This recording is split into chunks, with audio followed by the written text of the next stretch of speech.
90% मुस्लिम आबादी वाला देश, जहां हर घर में रामायण, हर शहर में रामलीला, दक्षिण पूर्व एशिया में स्थित इंडोनेशिया की आबादी तकरीबन 23 करोड़ है।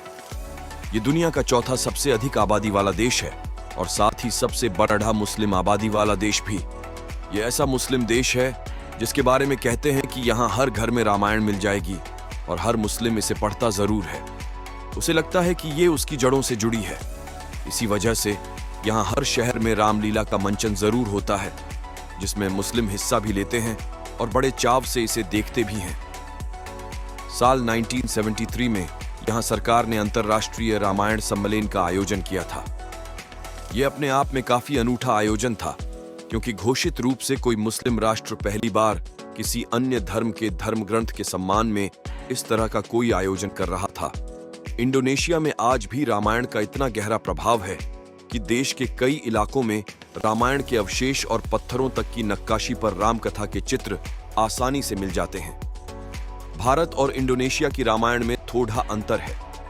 भारत में राम की नगरी अयोध्या है, वहीं इंडोनेशिया में यह योग्या नाम से स्थित है।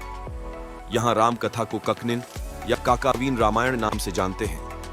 भारतीय प्राचीन सांस्कृतिक रामायण के रचयिता आदिकवि अरश्शी वाल्मीकि हैं, तो वहीं इंडोनेशिया में इसके रचयिता कवि योगेश्वर हैं। इंडोनेशिया की रामायण 26 अध्यायों का एक विशाल ग्रंथ है।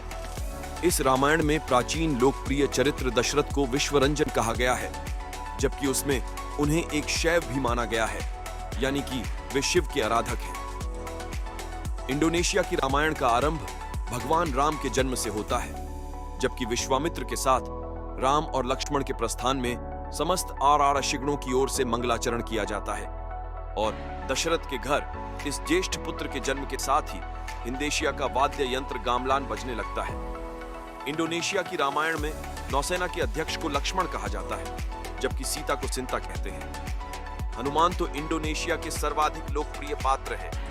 हनुमान की लोकप्रियता का अंदाजा इसी बात से लगाया जा सकता है कि आज भी हर साल इस मुस्लिम आबादी वाले देश के आजादी के जश्न के दिन, यानी कि 27 दिसंबर को बड़ी तादाद में राजधानी जकार्ता की सड़कों पर युवा हनुमान का वेश धारण कर सरकारी परेड में शामिल होते हैं। बता दें कि हनुमान को इंडोनेशिया में हनुमान कहा जाता है।